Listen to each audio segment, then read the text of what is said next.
দাঁড়িয়ে আছো যে কি চাই? ও বুঝেছি বুঝেছি, ওই নিমাই শিবাসের ঘরে কীর্তন করছে আর তোমরা বাইরে দাঁড়িয়ে দাঁড়িয়ে শুনছো। আরে এতই যদি শোনার ইচ্ছা থাকবে আমাকে বলো, শিবাসকে বলি দরজাটা খুলে দিতে বলি, ভিতরে গিয়ে কীর্তন শোনো। এই কথা শুনে তারা আগে গেছে। মা একে তো সহ্য হচ্ছে না, কি করে বন্ধ করা যায়, তাতে আবার নবদ্বীপের বড় পণ্ডিত গোপাল সে যদি এমন কথা বলে উঠলেন, পণ্ডিত মশাই আমরা কীর্তন শুনতে আসিনি। তাহলে এই তো দাঁড়িয়ে আছো, আবার মিথ্যা বলছো? হ্যাঁ কেন দাঁড়িয়ে আছো? আমরা এসেছি ওই হরিবাসরটা ভঙ্গ করতে। ভঙ্গ করতে মানে? হ্যাঁ, আপনি হচ্ছেন নবদ্বীপের মস্ত বড় পণ্ডিত, আপনাকে আমরা সবাই সম্মান করি, কিন্তু জানেন এই গোটা নবদ্বীপের মানুষ এখন আপনাকে আর পণ্ডিত বলে মানে না। সবাই বলে ওই জগন্নাথের ছেলে নিমাই, ও নাকি নবদ্বীপের বড় পণ্ডিত। আরো বলি শোনো, আমরা যে এত কষ্ট করে পূজা পার্বণ করি, আর ওই নিমাই বেটা বলে কিনা সব বন্ধ করে দিয়ে হরি বল বলো। তাই এসেছি ওই হরিনাম বন্ধ করতে। কি করে ওই কীর্তন বন্ধ করা যায় তারই ব্যবস্থা করতে। গোপাল বলছে, এত বড় কথা, এত বড় সাহস? হ্যাঁ, আমাকে সবাই পণ্ডিত বলে, আর এখন সবাই ওই নিমাই বেটাকে পণ্ডিত বলে। সে বলেছে পূজা পার্বণ ছেড়ে দাও। আচ্ছা তোমরা কি চাও? তোমরা চাও ওই কীর্তনটা বন্ধ করতে, তাই তো? বেশ, চিন্তা করো না, আমাকে ভরসা করো, তোমরা চলে যাও, ওর যা করার আমি আজই রাত্রে করব। কি করবে সেটা আমার ওপরে ছেড়ে দাও, তোমরা চলে যাও। তাই গৌর হরি। নিজের অপরাধের সাজা তো নিজেরই পেতে হয় বাবা। আজ যে কর্মটা সে নিজে করছে, সে জানে না যে এর ফল কি হতে পারে। সবাইকে বিদায় দিয়ে পুরো দায়িত্বটা নিজে নিয়ে নিলেন। কাল থেকে আর কেউ ওই নিমাইয়ের নামে হরিবোল বলবে না, কাল থেকে আর কেউ হরিনাম করবে না। যাও, চলে যাও, আমার ওপরে বিশ্বাস ভরসা করে চলে যাও, দেখছি কি করা যায়। সবাই বিশ্বাস করে চলে গেল, ভরসা পেল একটা। এদিকে মস্ত বড় গোপাল পণ্ডিত বিলম্ব না করে আবার ফিরে গেল সেই শ্মশানে। শ্মশানে গিয়ে যা যা জিনিস দিয়ে মায়ের পূজা করেছিল সব কিছু গুটিয়ে নিয়ে ধীরে ধীরে শিবাসের অঙ্গনের সামনে। বাবা দরজা বন্ধ আছে তো, অনেক রাত, মধ্যরাত, কেউ জেগে নেই, সবাই ঘুমাচ্ছে। গোপাল একা একা ভবানী মায়ের পূজার সজ্জা নিয়ে সেই শিবাসের ঘরের সামনে সেই জবা, আতপ, তুণ্ডুল যা কিছু ছিল সব কিছু ছড়িয়ে ছিটিয়ে রেখে, মদের ভাণ্ড টুকরো টুকরো করে ছড়িয়ে রেখে, তাতেও তার শান্তি হলো না। ছাগ মুন্ডু সেই শিবাসের ঘরের দরজায় শিকলের উপর বেঁধে দিল। ঘরের শিকলে বেঁধে দিয়ে অট্টহাসি হাসতে হাসতে বলে উঠল, কাল সকাল হতে না হতেই নবদ্বীপের গোটা বৈষ্ণব ওই নিমাইকে করবে অভিশাপ, শিবাসকে করবে অভিশাপ, আর কেউ কীর্তন করবে না, আর কেউ হরিনাম করবে না। মনের আনন্দে গোপাল হাসতে হাসতে চলে গেল। এদিকে সকাল হওয়ার আগেই, ভোর হওয়ার আগেই, তিনি তো সবই জানেন মা, প্রভু ভিতরে শিবাসের ঘরের ভিতর থেকে মনে মনে চিন্তা করছে যে কর্মটা আজ করে গেল এটা তো জগতে সবাইকে প্রমাণ দিতে হবে। ভবানী মায়ের পূজার সজ্জা নিয়ে যে কুকর্ম করলো গোপাল, এর সাজা তো ওকে পেতেই হবে। শিবাসকে বলছে, শিবাস বলো দয়াময়, তোমার ঘরে হরিনাম করছি বটে, কিন্তু কেন জানি না আজ আমার মায়ের কথা খুব মনে পড়ছে। তাই আজ আর হরিনাম করব না। শ্রীবাস, তুমি এক কাজ করো, দরজাটা খুলে দাও, আমি মায়ের কাছে যাব। হরি বল। শ্রীবাস পণ্ডিত কি করেছে, মা প্রভুর কথা মতো তিনি ধীরে ধীরে দরজার কাছে এসেছে। যেই না দরজাটা খুলেছে, খুলবা মাত্রই সমস্ত ভবানী মায়ের পূজার সজ্জা দেখে চিৎকার করে উঠেছে, কে তুমি? কে এমন কর্ম করেছো? ওগো তুমি কে? একটিবার এসে সামনে দাঁড়াও, আমাকে দেখা দাও, কে এমন কুকর্ম করেছো আমার ঘরের সামনে? আমি তো কখনো জ্ঞানত কারোর কাছে কোনো অপরাধ করিনি। আজ ভবানী মায়ের পূজার সজ্জা এখানে ছড়িয়ে কে রেখেছো? কে তুমি? আমার সামনে এসো, আমাকে একবার দেখা দাও। শ্রীবাস পণ্ডিত দরজায় বসে বসে কাঁদছে। দেখতে দেখতে যেই না একটু ভোর হয়েছে বাবা, নবদ্বীপের বৈষ্ণবগণ ওই রাস্তা দিয়ে যাচ্ছে গঙ্গায় স্নান করতে। ব্রাহ্মণের দল, বৈষ্ণবের দল, তারা গঙ্গা স্নানে যখন যাচ্ছে, হঠাৎ শ্রীবাসকে পথের ধারে কাঁদতে দেখে, ঘরের সামনে কাঁদতে দেখে তারা দেখছে সর্বনাশ, এ কি করেছে? শ্রীবাস একজন পরম বৈষ্ণব, তার ঘরের সামনে এমন কুকর্ম। সবাই মনে মনে চিন্তা করলেন, নিশ্চয়ই কোনো পাষণ্ড এমন কর্ম করেছে। তাড়াতাড়ি করে সেই ব্রাহ্মণগণ তারা নিজেদের পৈতে ধরলেন, বৈষ্ণবরা মস্তকের শিখা ধরলেন, কোন ভক্ত গলার তুলসীর মালা ধরলেন, ধরে বলে উঠলেন, আমরা অভিশাপ করব। এত বড় সাহস! শ্রীবাস পরম বৈষ্ণব, তার ঘরের সামনে এমন কুকর্ম, আমরা তাকে অভিশাপ দেব, সে ধ্বংস হয়ে যাবে। শ্রীবাস পণ্ডিত ছুটে গিয়ে পায়ে ধরে বলছে, ওগো বৈষ্ণব, অভিশাপ করো না। জানো, যে জন আমার ঘরের সামনে এমন কুকর্ম করেছে, আমার মনে হয় সে আমার ঘরের সামনে এমন কুকর্ম করে বুঝিয়েছে শ্রীবাস, সে যে বড় চালাক,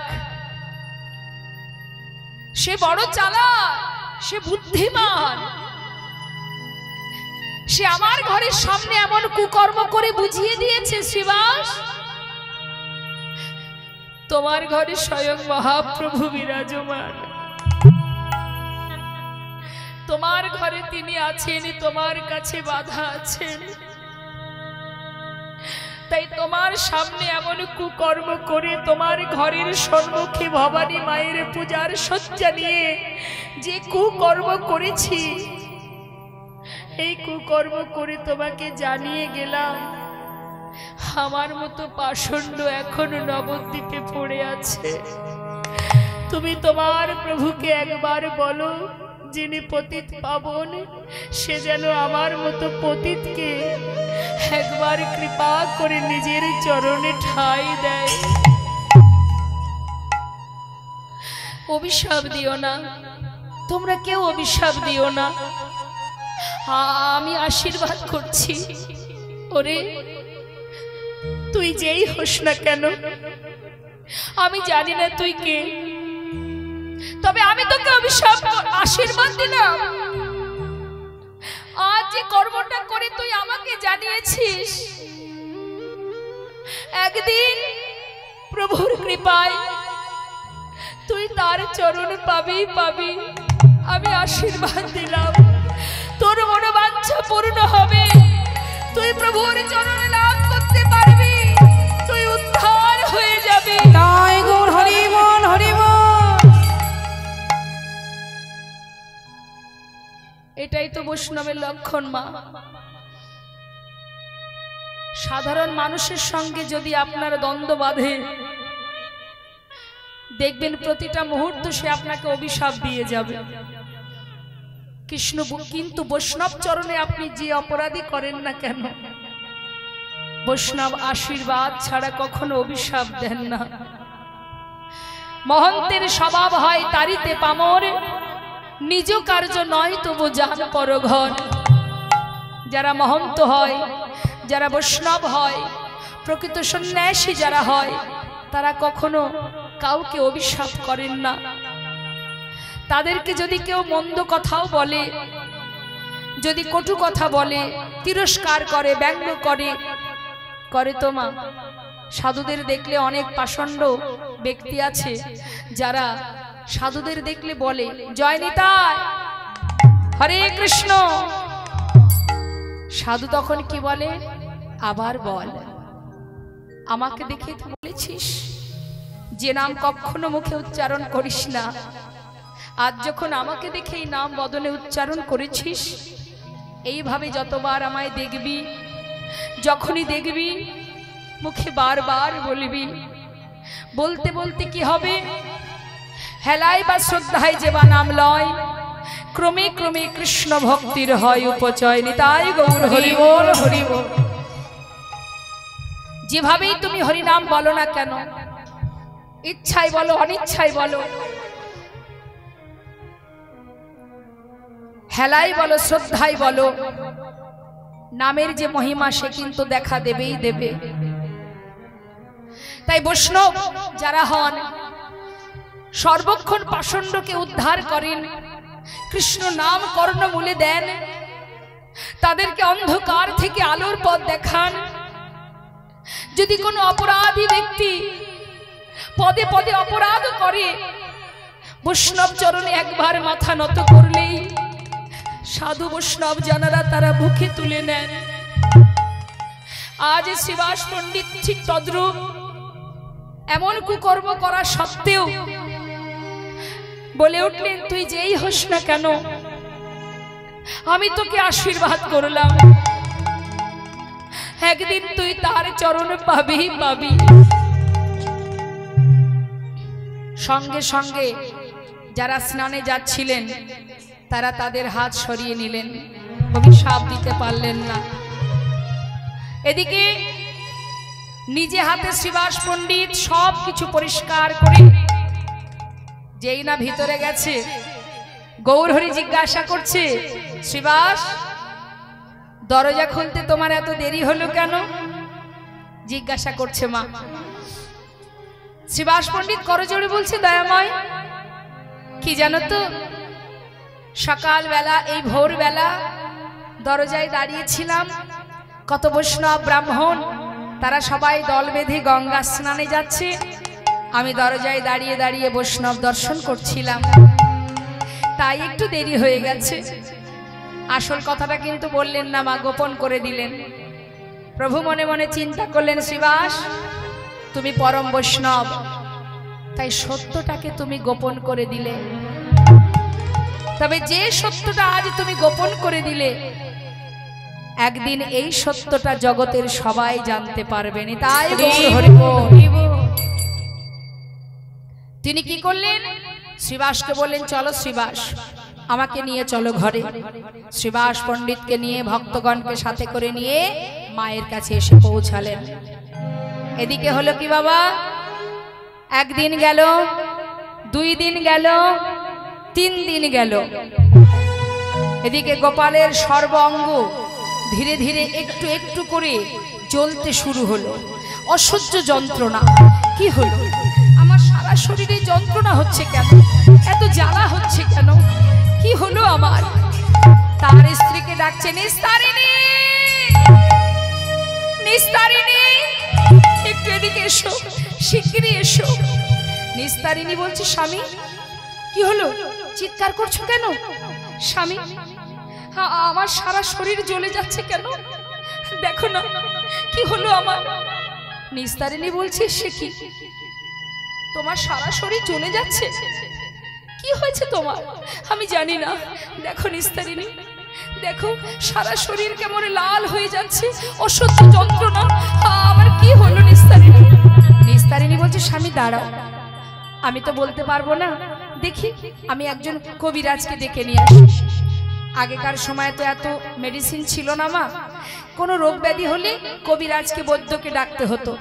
এখন দূর থেকে একটা কবিরাজকে নিয়ে এসে বলছে, কবিরাজ মশাই, ও কবিরাজ মশাই, একটু এদিকে আসুন, দেখুন না আমার স্বামীর কি হয়েছে, কেন এমন করে ছটফট করছে, কি হয়েছে একটু দেখুন না। কবিরাজ মশাই বলছে, আচ্ছা সরো দেখছি। এই বলে গোপালের সামনে গিয়ে গোপালের সারা শরীর দর্শন করে এক লাফে ঘর থেকে বাইরে বেরিয়েছে। নিস্তারিণী বলছে, কবিরাজ মশাই, আপনি এইভাবে লাফিয়ে বাইরে চলে গেলেন, কি হয়েছে আমার স্বামী, কেন বাইরে চলে গেলেন? মা, সত্য কথা বলবো? দেখো মা, তোমার কাছে গোপন করে আর আমার কি লাভ? তোমার স্বামীর যে ব্যাধি হয়েছে, এই ব্যাধির ওষুধ আমার কাছে নেই। মানে কি হয়েছে আমার স্বামী? দুরারোগ্য ব্যাধি। দুরারোগ্য ব্যাধি? সে কি ব্যাধি? দুরারোগ্য ব্যাধি, সে যে কুষ্ঠ হয়েছে। কুষ্ঠ?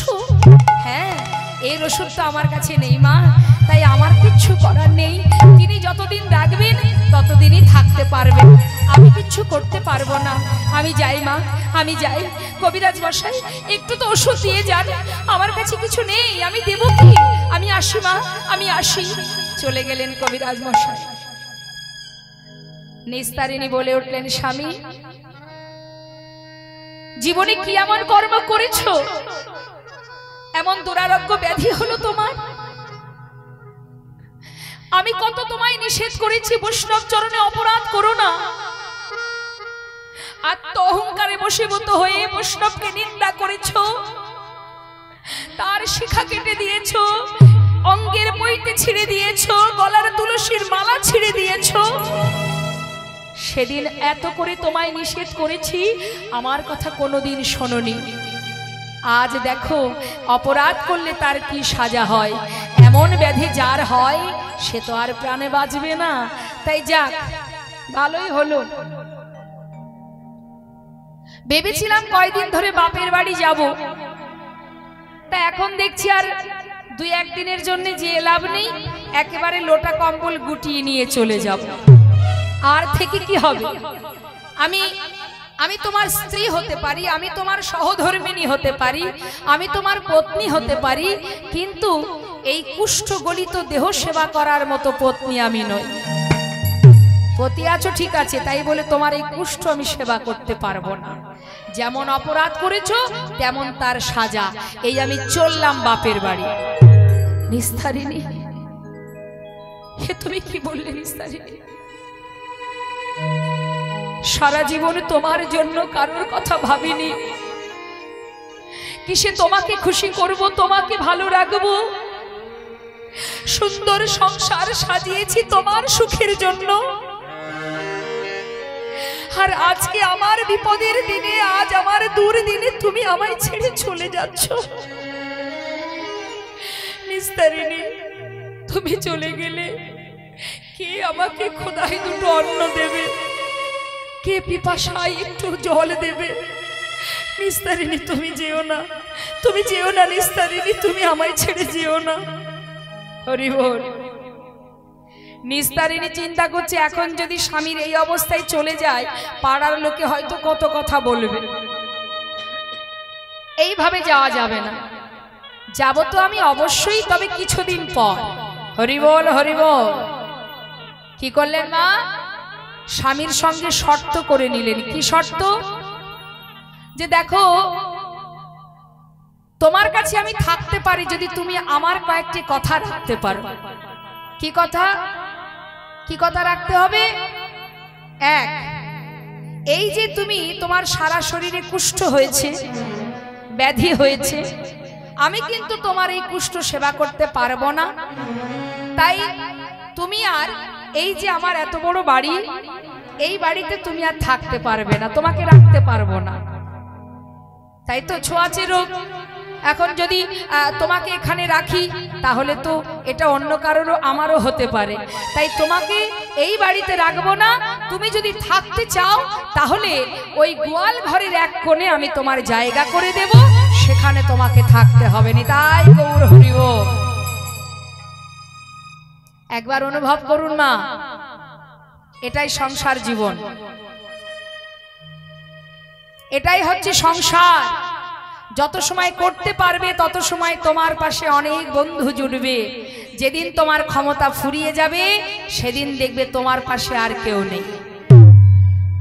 দিতে যত সময় পারবে সবাই ভালোবাসবে, যেদিন তুমি দিতে পারবে না সেদিন তোমার আপনজন তোমাকে আর চিনবে না। নিতাই গৌর হরি বল হরি বল।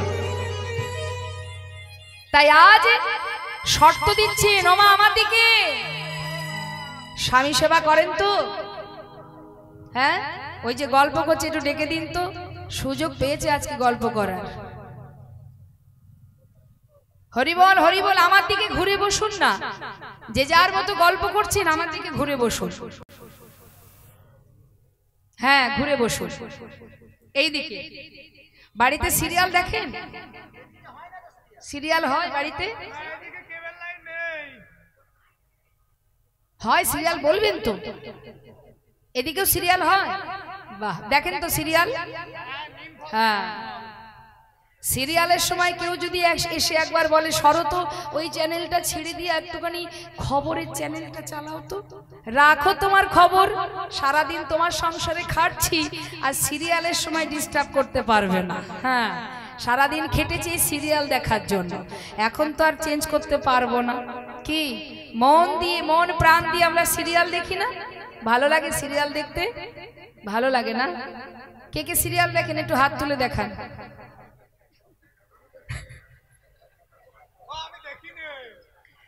ও, তার মানে যারা হাত তোলেননি আমি কিন্তু মেনে নেব যে তারাই সিরিয়াল দেখে। হরি বল। তা সিরিয়াল দেখার সময় মনটা সুন্দরভাবে ওই টিভির মধ্যে ঢুকে যায়। তা ওই মনটা যদি একটু কীর্তনে দেওয়া যেত তবে তো কাজের কাজ হতো। হ্যাঁ, কিসের এত গল্প হচ্ছে? আমার দিকে তাকান, এইদিকে। ওই দেখুন কার সাথে কি কথা বলছে, একবার হাত তুলুন তো দেখি সবাই মিলে। ওই যে মা গল্প করছে একটু ডেকে দিন। কি বান্ধবী চলে যাচ্ছে? বান্ধবী চলে যাচ্ছে বলে কথা বলছেন? একটু ঘুরে বসতে বলুন ওনাকে, চাদর মুড়ি দিয়ে যিনি আছেন। হ্যাঁ, এইদিকে ঘুরুন, এইদিকে ঘুরে বসুন, হাত তুলুন দেখি। যিনি চাদর গায়ে দিয়ে আছেন ওনাকে একটু বলুন তো হাতটা তুলতে। তুলুন তুলুন, হাতটা তুলুন, আমি দেখতে পাচ্ছি আপনাকে, আপনি হাতটা তুলুন, সবাই তুলুন।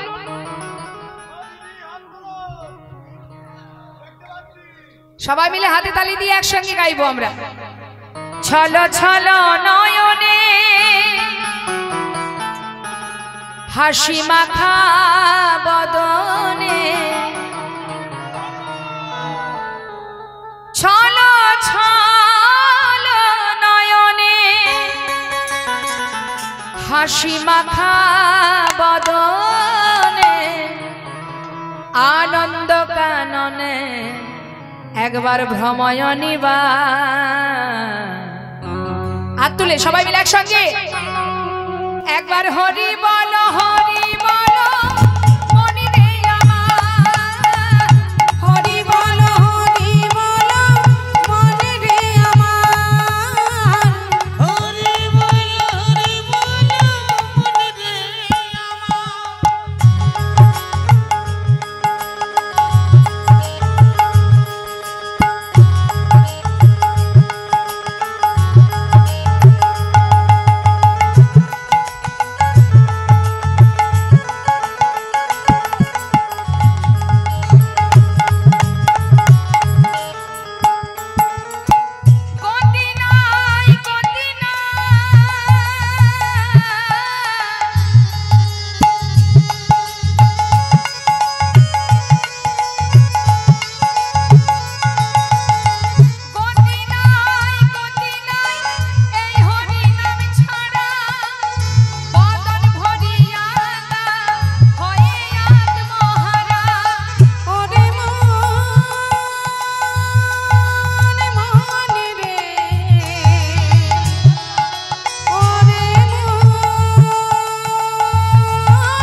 কত অহংকার।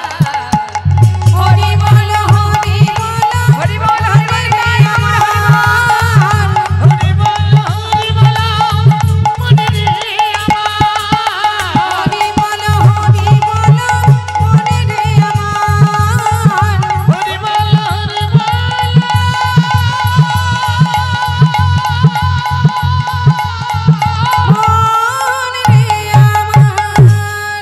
হরি বল হরি বল।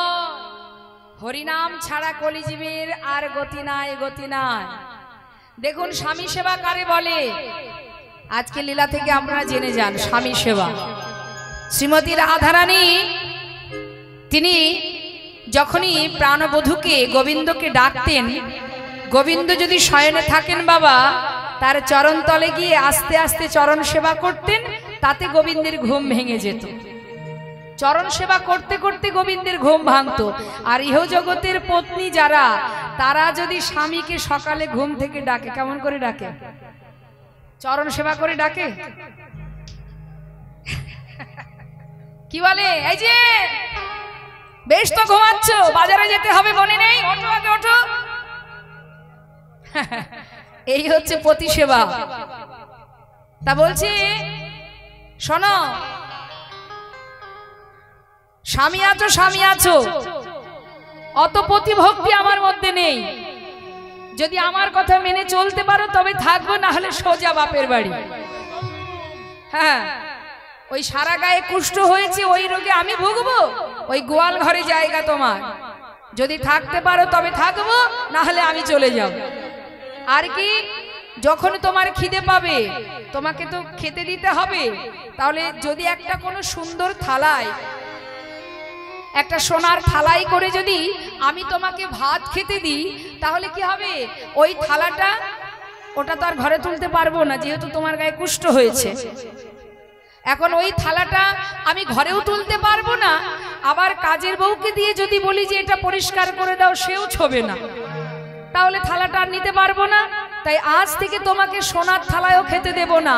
তোমাকে খেতেই যদি হয় তাহলে কলার পাতায় করে, কলার খোলায় করে খেতে হবে। আর একটা শর্ত, সোনার গ্লাসে করে জলও দেব না, সেটা আর ঘরে নিতে পারবো না। তাই জল খেতে যদি চাও তাহলে নারিকেলের মালাই করে দেব। নিতাই গৌর হরি বল। সারা জীবন পরিশ্রম করেছেন না মা সংসারের জন্য, সাদের 3 তলা ফ্ল্যাট বানিয়েছি, কত কিছু করেছি, 4টে বাড়ি, 10টা গাড়ি, সব করেছি। কিন্তু যেদিন তোমার দুর্দিন আসবে, অসময় আসবে, সেদিন তুমি সেই সংসারের বোঝা হয়ে যাবে।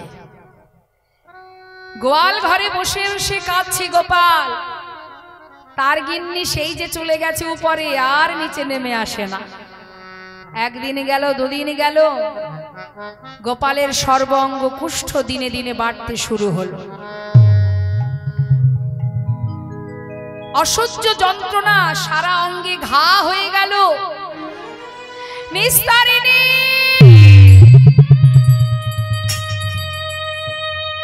দিনে দিনে চপল গোপালের কুষ্ঠ বাড়িতে লাগিল। নিস্তারিণী নিস্তারিণী বলে গোপাল কাঁদিতে লাগিল। কাছে নিস্তারিণী, নিস্তারিণী, একটিবার নিচে নেমে এসো নিস্তারিণী। দেখো আমার সারা অঙ্গ অসহ্য যন্ত্রণা। নিস্তারিণী, একবার দেখে যাও, আমার যে পিপাসা পেয়েছে,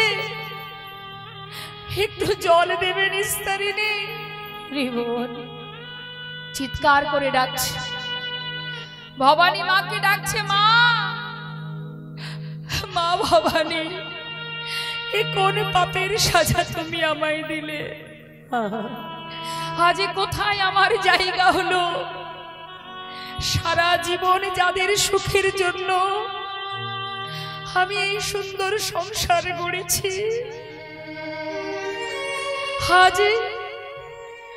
আজ আমারই জায়গা গোয়াল ঘরে।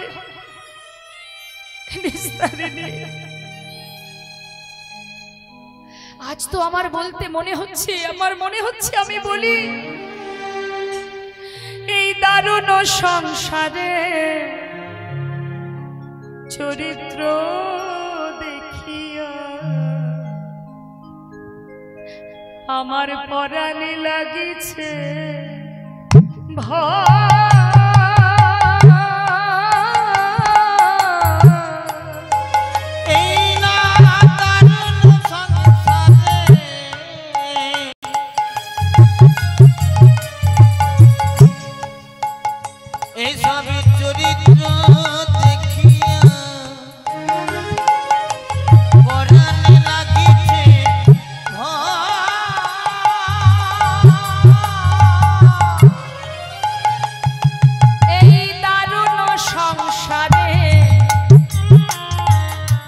চরিত্র দেখিয়া আমার পরাণে লাগিছে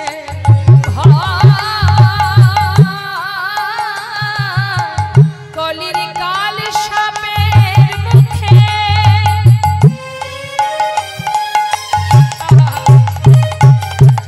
কলির কবলে পড়েছি আমি।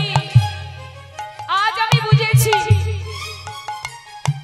কলির কাল সাপের মুখে শুতিয়া রয়েছি। কলিকাল সাপের মুখে শুতিয়া রয়েছি। না জানি কখন কি হয় আমার, না জানি কখন কি হয়। কলিকাল সাপের মুখে শুতিয়া রয়েছি। না জানি কখন কি হয় আমার, না জানি কখন কি হয়। নিস্তারিণী, তোমার সুখের জন্য, তোমার সুখের জন্য, তোমাকে ভালো রাখার জন্য আমি কি না করেছি। শোনো শোনো নিস্তারিণী,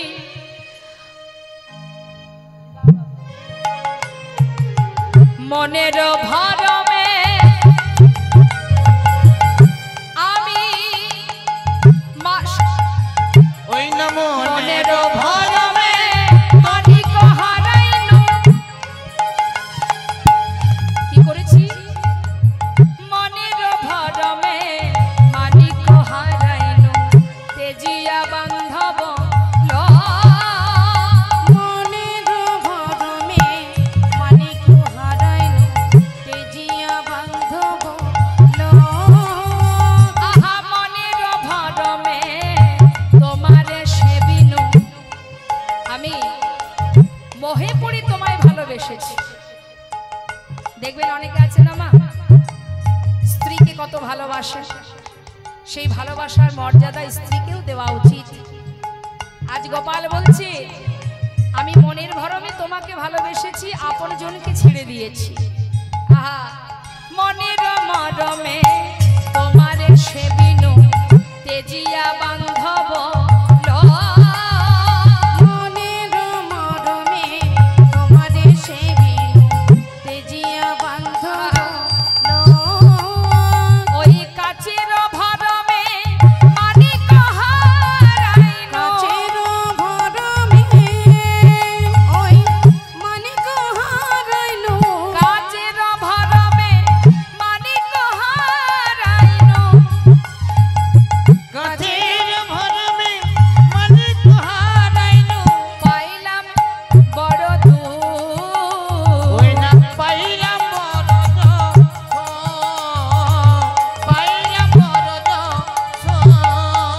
এই সংসারে বাবা, এই সংসারের মধ্যে আমরা এসেছি, ভগবানকে ভুলেছি।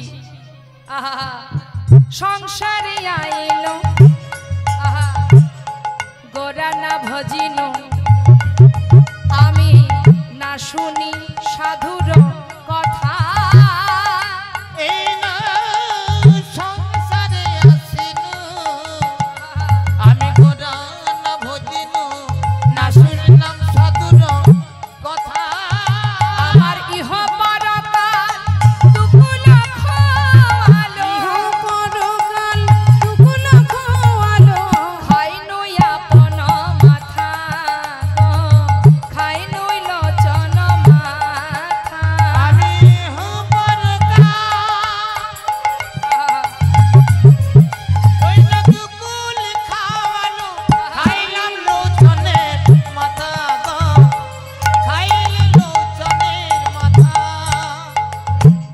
আজ সংসারের মধ্যে সবাই সুখে, কিন্তু গোপাল গোয়াল ঘরে বসে বসে কাঁদছে।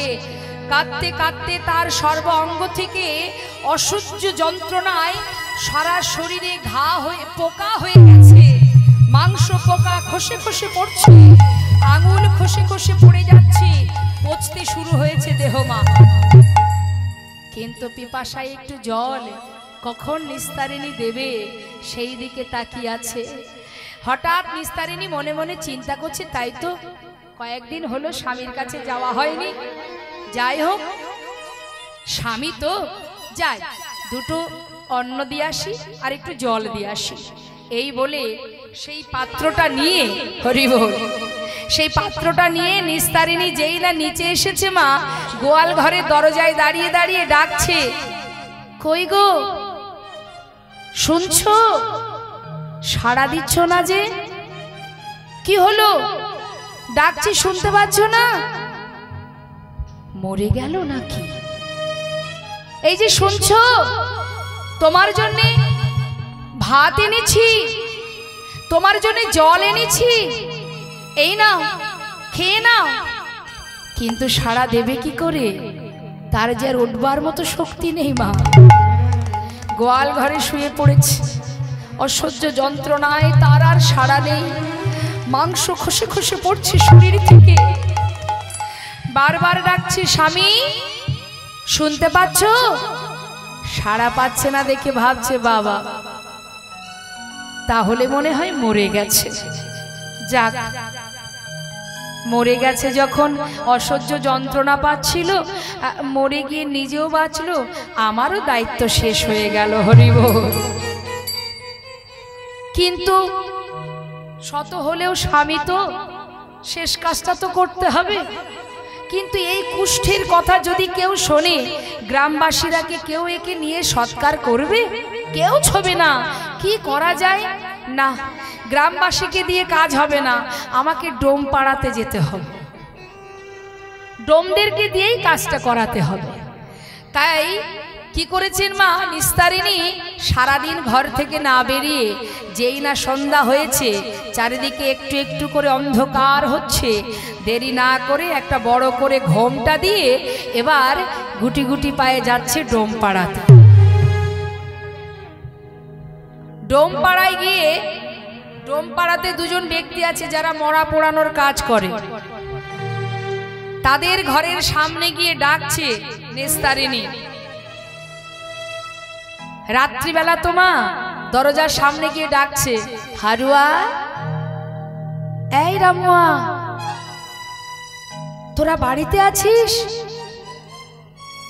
এই হারুয়া, রামুয়া।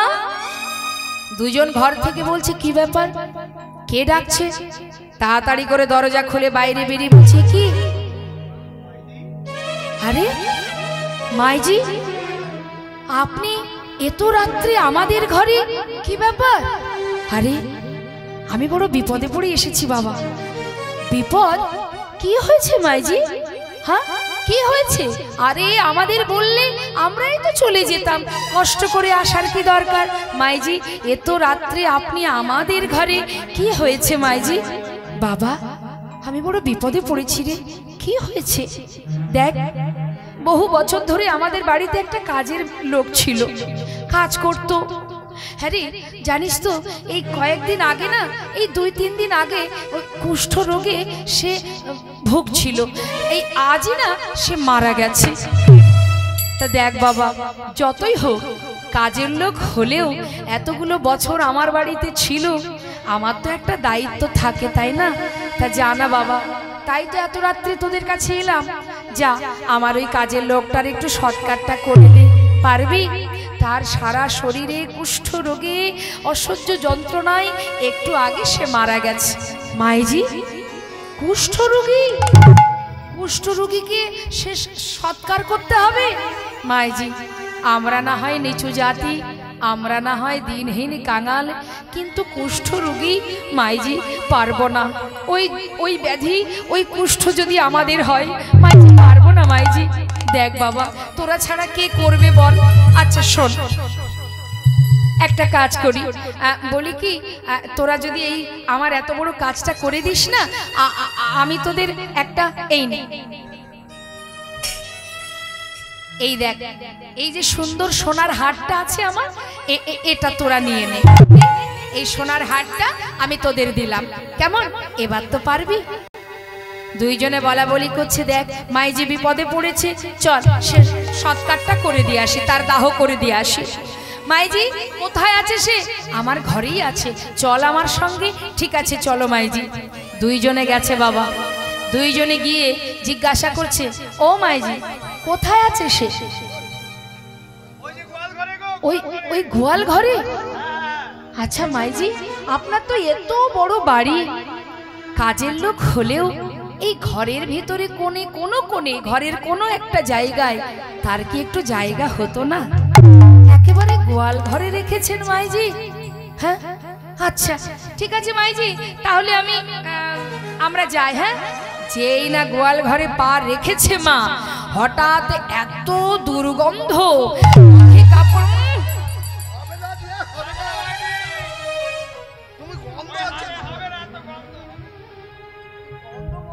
ও মাইজি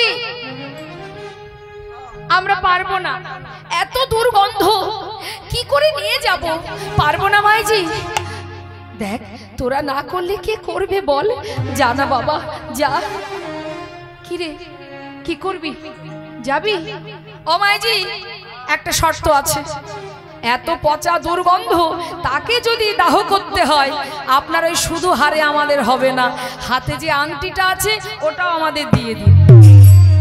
ঠিক আছে বাবা, এই নে এই আংটিটাও তোদের দিয়ে দিলাম, যা। হ্যাঁ হ্যাঁ যা, এবার অন্তত কাজটা করে দে। এই রামুয়া, ওরে নেব কি করে? সারা অঙ্গ থেকে মাংস খসে খসে পড়ছে, ওকে তো কাঁধে করে নিয়ে যাওয়া যাবে না। এক কাজ কর, ওর হাত আর পা ভালো করে বাঁধ, বেঁধে একটা বাঁশ দিয়ে ওই হাত আর পায়ের মাঝখান দিয়ে নিয়ে দুই দিকে দুইজন ধরবো আর নিয়ে চলে যাব।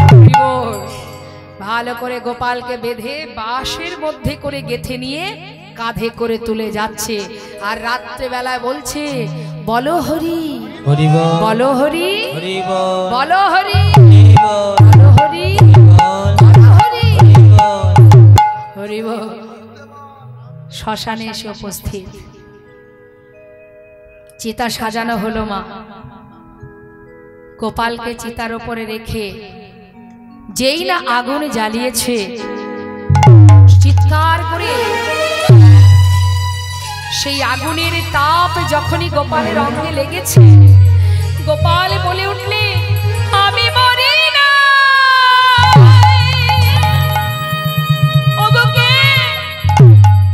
তোমরা আমাকে জীবিত অবস্থায় পুড়িয়ে বেরো না, আমি মরি না,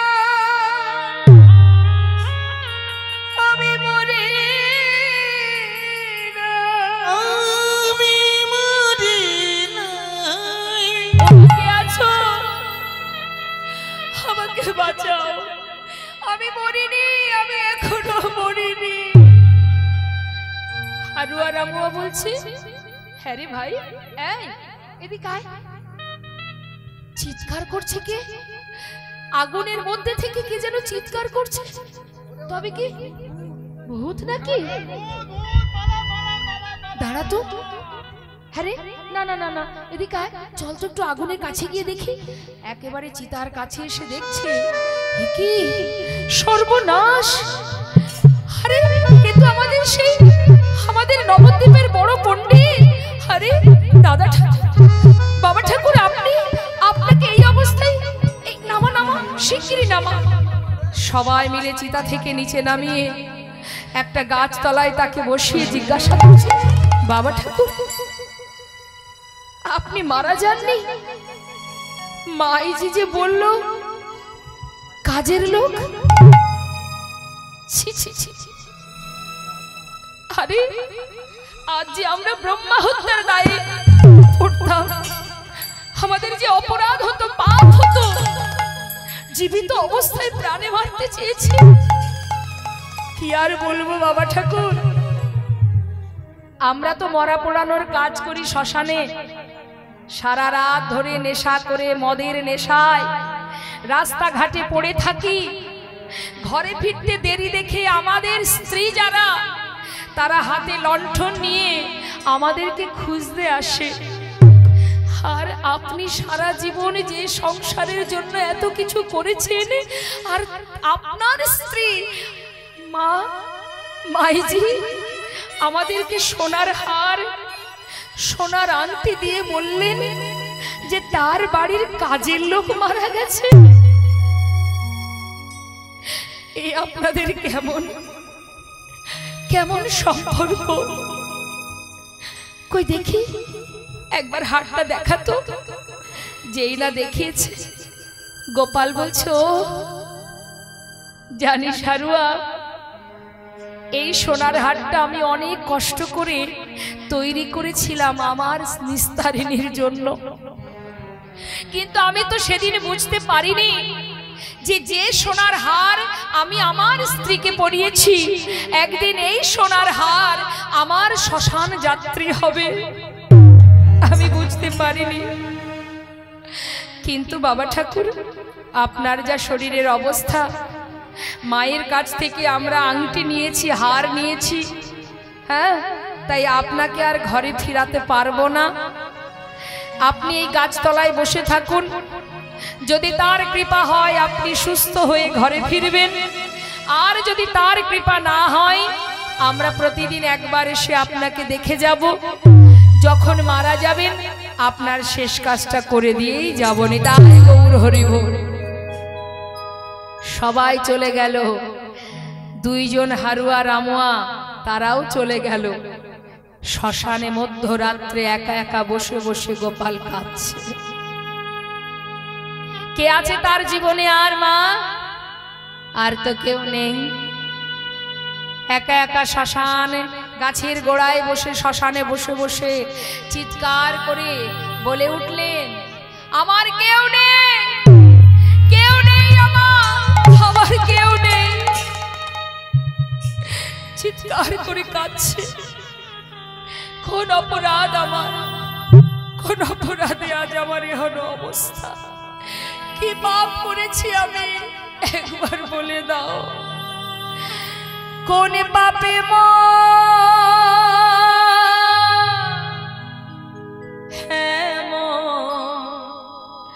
হলো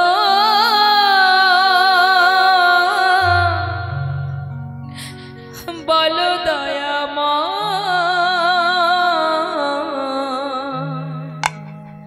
বলো কৃপামা। কোন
বলছে বাবা নবদ্বীপের বৈষ্ণবগণ তারা ভোর হতে না হতেই গঙ্গার ঘাটে আসছে স্নান করতে। তার মধ্যে এক বৈষ্ণব যার নাম লোচন দাস ঠাকুর, তিনিও আসছেন। আর তাকে আসতে আসতে হঠাৎ তিনি শুনতে পেলেন কে যেন ওই শ্মশান ঘাটে ওই গাছের গোড়ায় বসে কে যেন বলছে, আমার কেউ না, কেউ নাই, আমার কেউ নাই। লোচন দাস ঠাকুর এক পা দুপা করে তার কাছে গিয়ে জিজ্ঞাসা করছে, কে রে তুই? এই শ্মশান ঘাটে গাছের তলায় বসে কেউ নাই বলছিস, কে তুই? নাম কি তোর? আমার নাম গোপাল চক্রবর্তী। গোপাল, তোর এখনো অবস্থা কি করে হলো? বস, আমি অপরাধ করেছি। কোন অপরাধের কারণে আজ আমার এখনো দশা? আজ যে সবাই আমাকে শ্মশানে জীবিত অবস্থায় পুড়িয়ে মারতে চাইছে, এই শ্মশান ঘাটে ফেলে রেখে সবাই চলে গেছে বৈষ্ণব। জানো বৈষ্ণব, আজ এখানে আমার আর কেউ নেই, পিপাসায় কণ্ঠ শুকিয়ে যাচ্ছে। একটু জল দেবে বৈষ্ণব? দাঁড়া, বস, আমি আসছি। ধীরে ধীরে গঙ্গার জলে নেমে নিজের বসনটা ভিজিয়ে গোপালের কাছে এসে বলছে, গোপাল মুখটা খোল, হা কর। যেই না হা করেছে নিজের বসনটা নিংড়ে তার বদনে গঙ্গার জল দিলেন। তাই গৌর হরি বল, হরি বল। গোপাল বলে উঠলেন, জানো বৈষ্ণব, আজ দেখো এই যে আমার দুটি হাত, এই হাত দিয়ে আমি কত কুকর্ম করেছি জানো? বৈষ্ণবকে নিন্দা করেছি, বৈষ্ণবের অঙ্গে প্রহার করেছি, তার শিখা কেটে দিয়েছি, গলার মালা ছিঁড়ে দিয়েছি। আর আজ সেই বৈষ্ণবের হাতের জল পান করে আমার তৃষ্ণা নিবারণ হলো। আমি কি অপরাধ করলাম? বৈষ্ণব, তুমি বলতে পারো আমার এই কুষ্ঠ, আমার এই ব্যাধি আমি কার কাছে সারাতে পারবো? হরে গোপাল, তোর এই ব্যাধি সারানোর মতো কোনো ঔষধ নেই রে। এটা যে বৈষ্ণব চরণে অপরাধ করলে তবেই এই সাজা পাওয়া যায়। একবার ভেবে দেখ না, কোনোদিন কোনো বৈষ্ণব চরণে তুই অপরাধ করেছিস কিনা?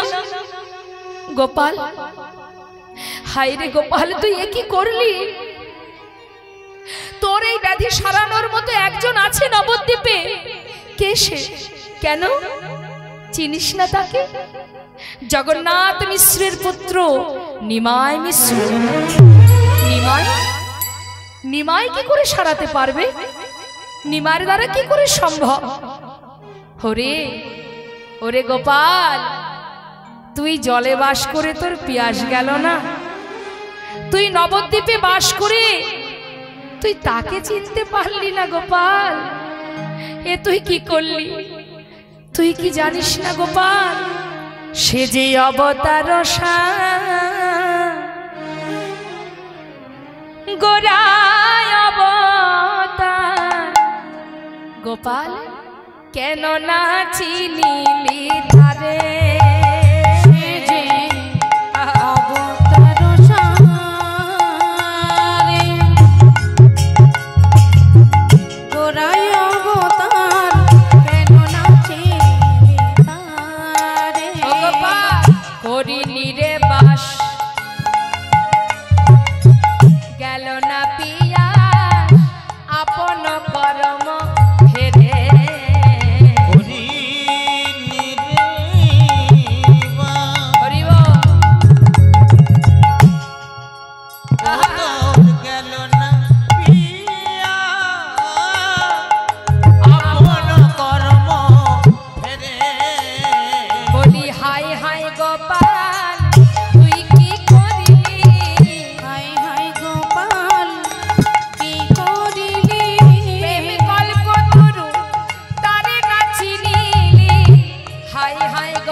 কণ্টকের তরু সদাই সেবিলি অমৃত ফলের আসে ওরে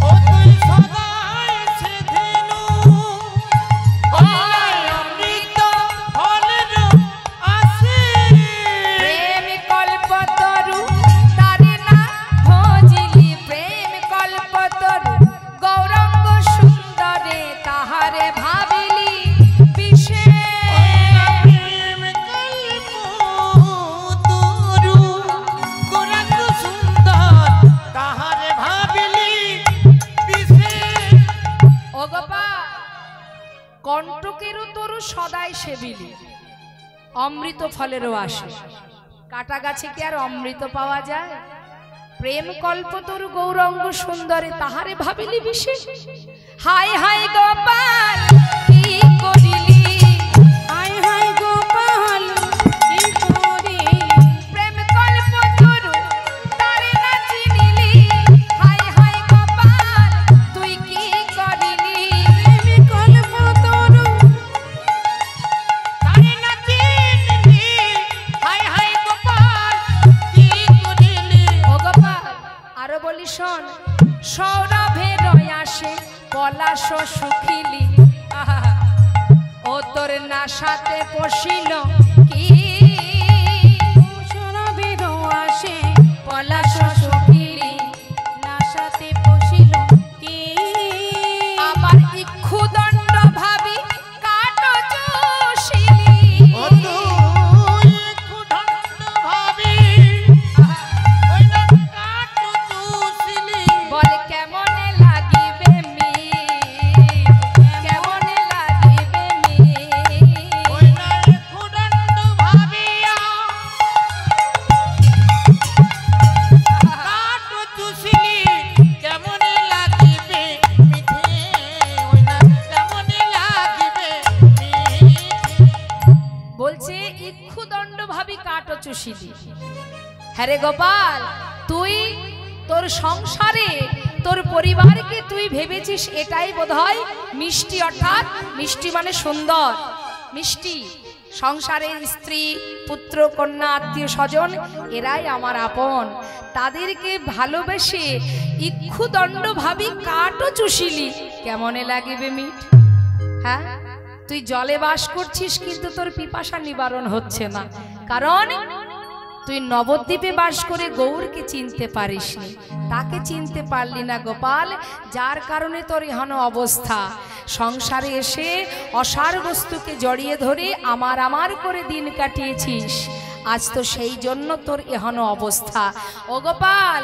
যদি তার কৃপা পেতে চাস তোর ওই ব্যাধি যদি তুই সুস্থ করতে চাস তাহলে একবার তার নাম কর নিতাই গৌর হরি বল সেই পারবে তোকে রক্ষা করতে তাই যদি চাস তার নাম কর কার নাম ওই যে বললাম নদিয়ার চাঁদ গৌর সুন্দর বল আমার সাথে গৌর গৌর গৌর গৌর গৌর গৌর গৌর হে গৌর গৌর গৌর গৌর গৌর হে গৌর গৌর গৌর গৌর গৌর গৌর গৌর হে গৌর গৌর গৌর গৌর গৌর গৌর হে বাবা আজ বৈষ্ণব গোপালের কর্ণমূলে গৌর নাম দিচ্ছে কিন্তু যে এত বছর এতগুলো দিন অপরাধ করে গেছে দিনের পর দিন পাপ করে গেছে তার মুখে গৌর নাম সহজে কি আসবে পারছে না বলতে পারছে না সর্বশরীর গুটিয়ে গেছে মুখ বেঁকে গেছে হাত পা গুটিয়ে গেছে কি করে বলবে